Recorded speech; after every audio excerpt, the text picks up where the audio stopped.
Pirhanoğlu'nun Penceresi Kur'an ışığında kavramlar bölümünden selamlar ve saygılar.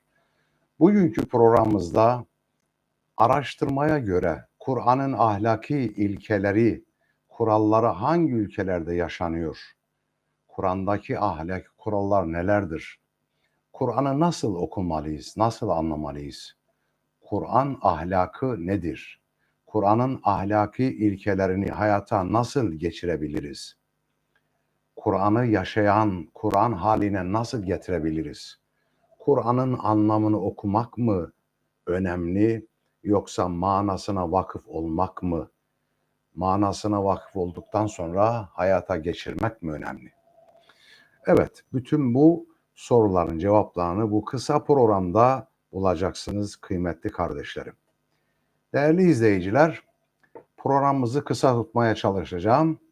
Öncelikli olarak Kur'an ve iyi işler konusundan başlayacağız ve Kur'an'ın ahlaki ilkelerini hayata geçiren ülkelere değineceğiz.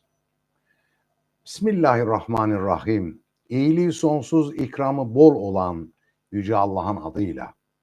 İnne hâzel Kur'âne yehdi lilleti hiye akvamu ve yubeşşirul mü'mininellezîne ya'melnessâlihâti enne lehum ecren kebîrâ. Sadakallahul azim. Cenab-ı Hak buyuruyor ki İsra suresi yani 17 Taksim 9. ayette buyuruyor ki bu Kur'an en doğru olanı gösterir.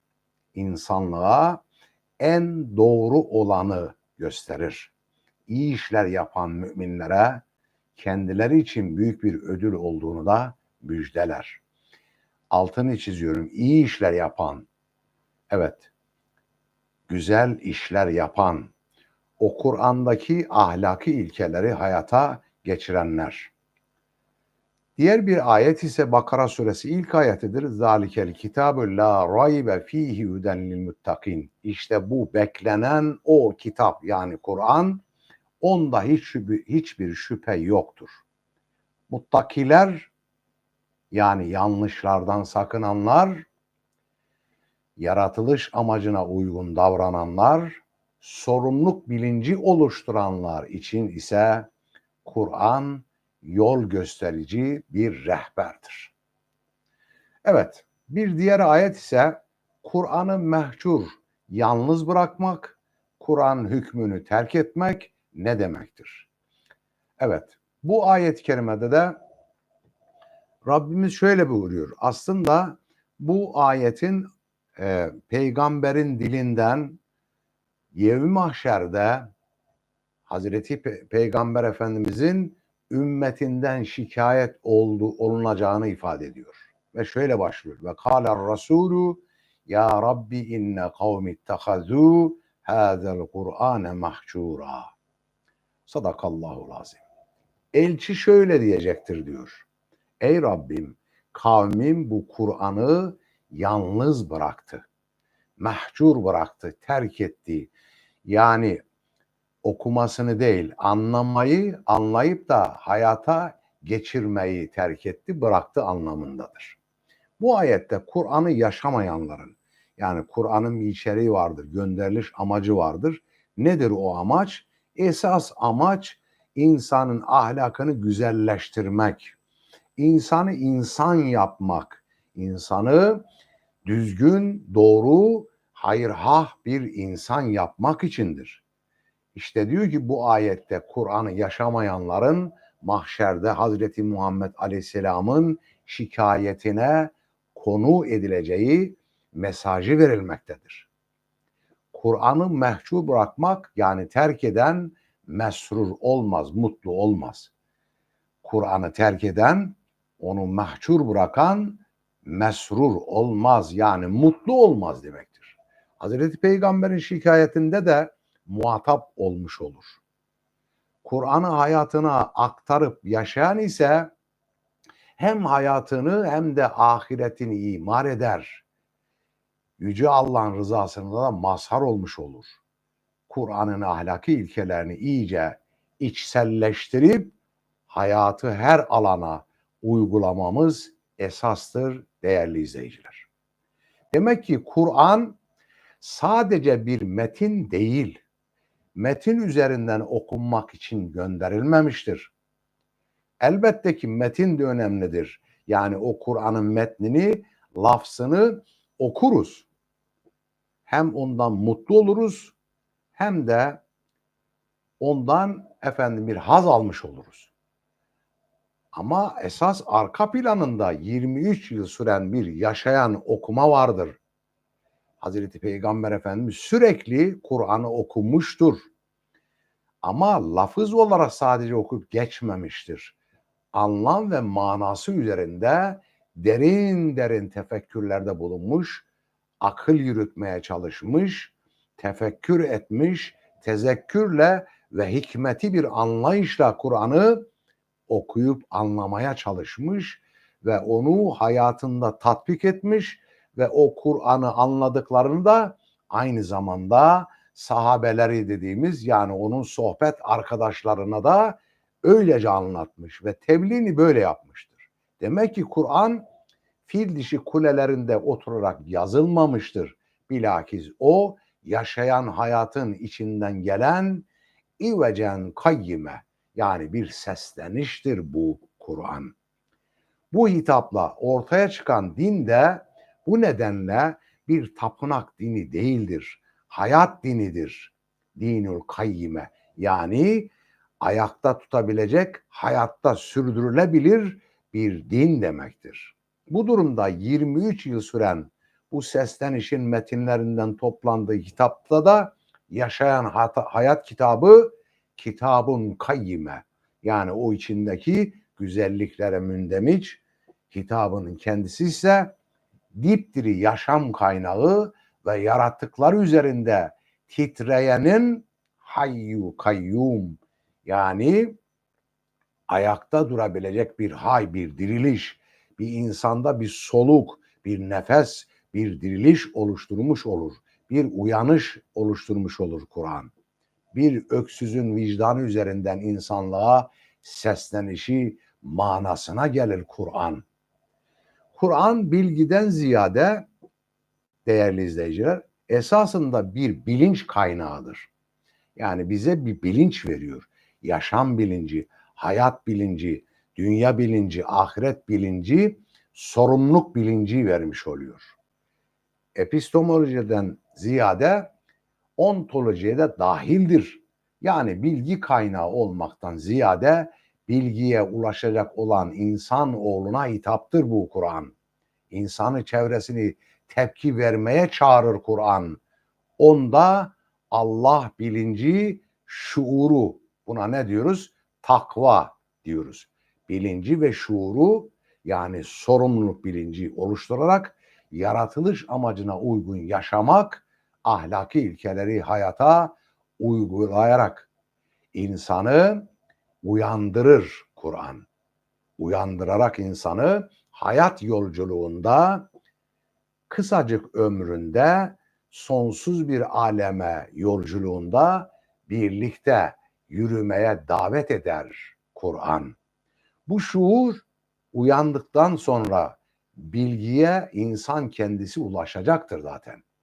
Bilgi ise bütün varlığa saçılmıştır. Yani işte tarih diyoruz, tabiat ve hayat, hepsine yayılmış vaziyettedir o bilgi. Her bir tabiatta, evrende bulunan her varlıkta ayrı ayrı bilgiler kodlanmıştır.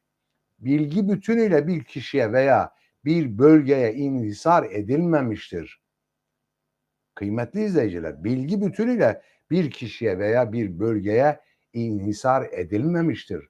İnsana düşen bunları aramaktır. Arayış içinde olmaktır. Hikmetine varmaktır. Esaslı bir hakikat arayışına girmektir. Tarihin, tabiatın ve hayatın neresinde ise bulup onu ortaya çıkarmak. Çin'de de olsa gidip almaktır. Hani utlubul ilme minel mehdi ile lehdi, utlubul ilme velev ki bir sin olsa, yani Çin'de de olsa ilim, gidin alayın, alın bulun diyor. Bilgi, Hazreti Peygamber Efendimiz'in güzel sözleridir.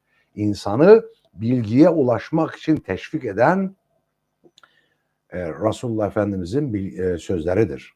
Burada Kur'an'da hiçbir bilginin yeri almadığını söylemek istemiyorum kıymetli kardeşlerim. Kur'an tabii ki diğerlerine nazaran rüşhaniyete yani öncelemeye de layıktır. Kur'an-ı Kerim'de 45 Taksim 20'de geçer. Uyanan vicdanın hayata yansımasını bekler.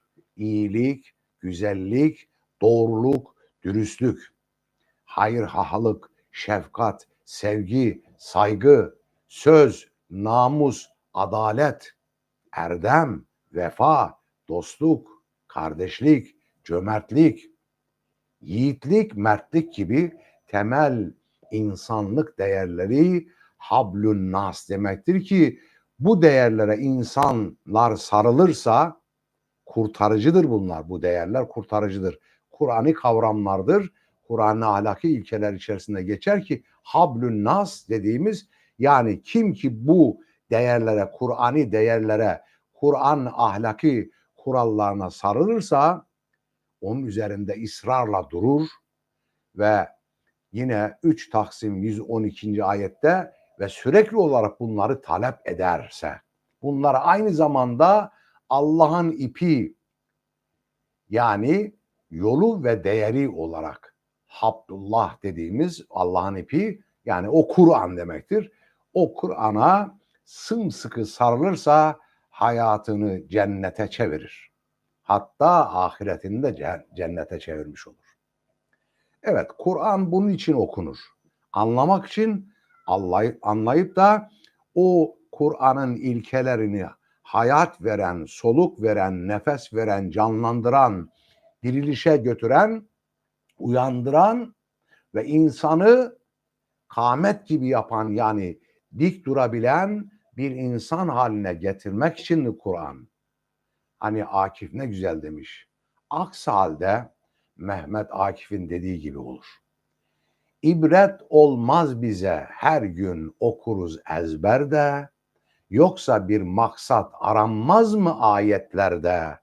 Lafzı muhkem, yalnız anlaşılan Kur'an'ın, çünkü kaydında değil hiçbirimiz mananın. Evet, kaydında olmazsak mananın, o zaman sadece okuyup ölüler üzerine geçtiğimiz yahut da işte böyle sevap olsun diye sürekli hatimler indirdiğimiz Kur'an'ın bize sadece bir solukluk faydası olabilir. Onun dışında hayatımıza yön veren bir taraf olmaz. Çünkü okuyup geçiyoruz anlamadan. Oysa ki anlamalıyız ve oradan mutlaka bir anlam çıkarmalıyız ve o anlamı da hayatımıza yön verecek kılavuz, rehber yapmalıyız. Evet kıymetli izleyiciler, demek ki Kur'an bilinen anlamda bir kitap olmaktan ziyade varlığın özünden gelen bir sestir. Bir sesleniş, bir nida, bir davettir, bir soluk, bir nefestir Kur'an. Vicdanı ve merhameti harekete geçirmeye yönelik ilahi bir hitaptır Kur'an. Doğrudan deruni dile ve cani gönüle hitap eder Kur'an. Bu nedenle de hayattan Kur'an'a gitmek lazımdır.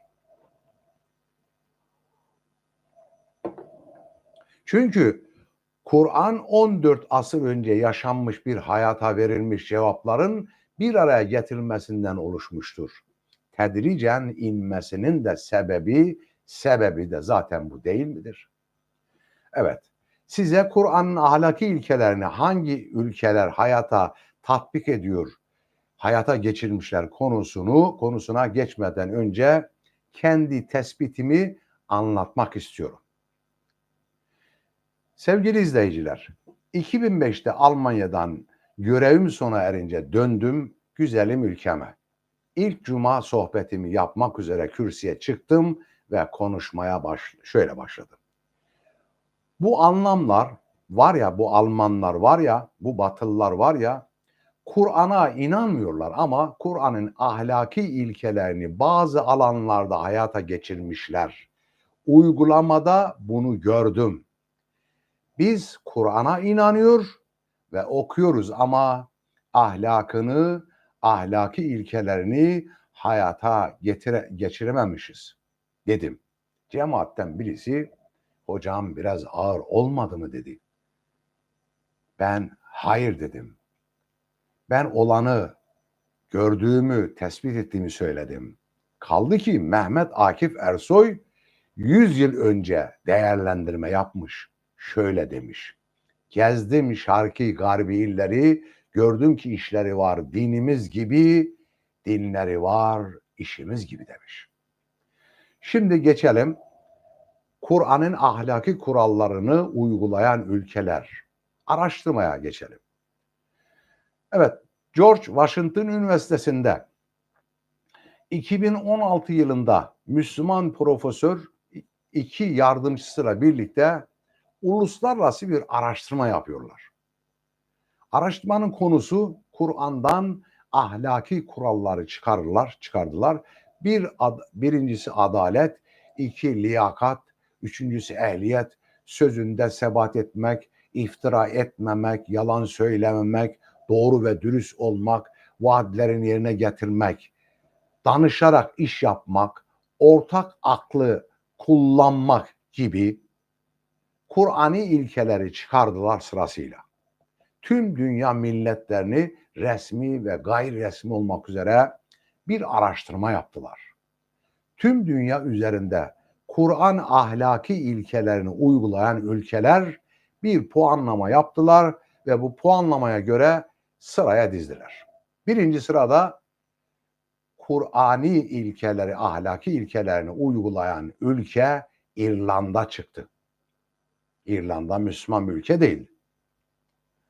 İrlanda. İkinci sırada Yeni Zelanda. Yeni Zelanda da Müslüman bir ülke değil, Hristiyan bir ülke. Üçüncü sırada Finlandiya. Dördüncü sırada İsveç, Norveç, Danimarka çıktı. Bunlar da Müslüman ülke değiller. Ve beşinci sırada Kanada yer aldı. Burada ilk isim İslam ülkesi olarak ise hangisi? 39. sırada Malezya yer aldı. İslam ülkesidir burası. Ama Malezya 39. sırada yer alıyor. Türkiye ise 103. sırada yer alıyor maalesef. Ne hazin durum değil mi? Çok okuyoruz ama anlamıyoruz. Anlayanlar ise uygulamıyorlar. Kısaca o ahlaki ilkelerin kısa özetini yaparak programımı noktalamak istiyorum. Bu ahlak kurallar. Birincisi adalettir. Kur'an-ı Kerim'de der ki insanlar arasında hükmettiğiniz zaman adaletle hükmedin diyor.